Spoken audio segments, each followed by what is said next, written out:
पश्चिम बंगाल चुनाव को लेकर पार्टियों में घमासान मचा हुआ है। वहीं सपा प्रमुख अखिलेश यादव ने टीएमसी को समर्थन करने का ऐलान कर दिया। अखिलेश यादव ने कहा कि उनकी पार्टी ममता बनर्जी को विधानसभा चुनाव में समर्थन कर रही है। साथ ही कहा कि पार्टी के राष्ट्रीय उपाध्यक्ष किरणमय नंदा और पार्टी के कार्यकर्ता टीएमसी के लिए प्रचार करेंगे। अखिलेश यादव ने कहा कि कुछ दिनों पहले ही सीएम ममता बनर्जी से उनकी बात हुई थी। मैंने कहा था बंगाल में टीएमसी की जीत सपा की जीत होगी। अखिलेश के अलावा आरजेडी के नेता तेजस्वी यादव भी ममता बनर्जी के साथ खड़े दिखाई दे रहे हैं। पिछले दिनों तेजस्वी ने टीएमसी प्रमुख ममता बनर्जी से मुलाकात भी की थी। ऐसे में राजनीति के जानकार मान रहे हैं कि बीजेपी से बिहार और यूपी की राजनीति में लोहा लेने वाले ये दोनों नेता स्वाभाविक रूप से पश्चिम बंगाल में बीजेपी का विरोध तलाशने की कोशिश में हैं।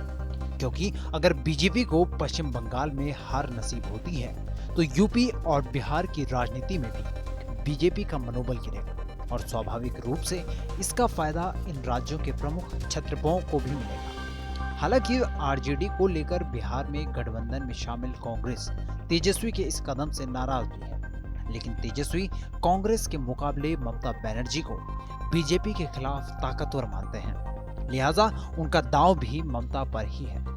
वैसे भी आपको बता दें कि पश्चिम बंगाल की सियासत में यूपी और बिहार के लोगों का एक्टिव पार्टिसिपेशन भी काफी ज्यादा है।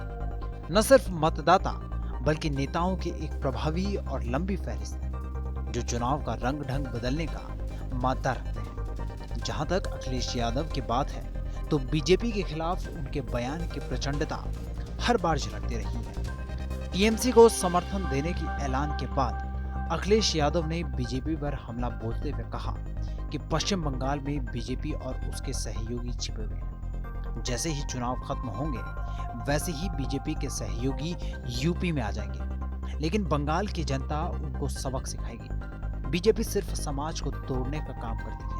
अखिलेश यादव ने सीएम योगी आदित्यनाथ पर भी हमला बोला और कहा कि योगी वहां जनसभा करने जा रहे हैं जहां की वो भाषा ही नहीं समझते।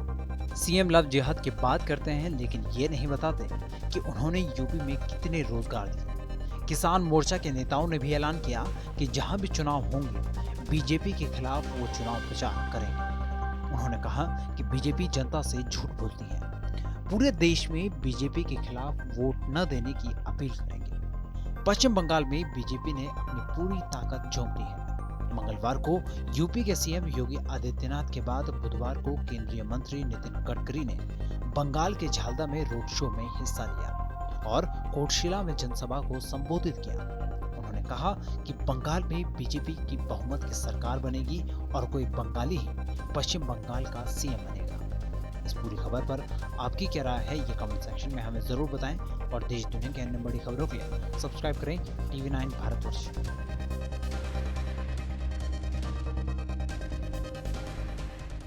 न्यूज टॉप 9 रोज सुबह 7 बजे और शाम 7 बजे सिर्फ TV9 भारतवर्ष पर।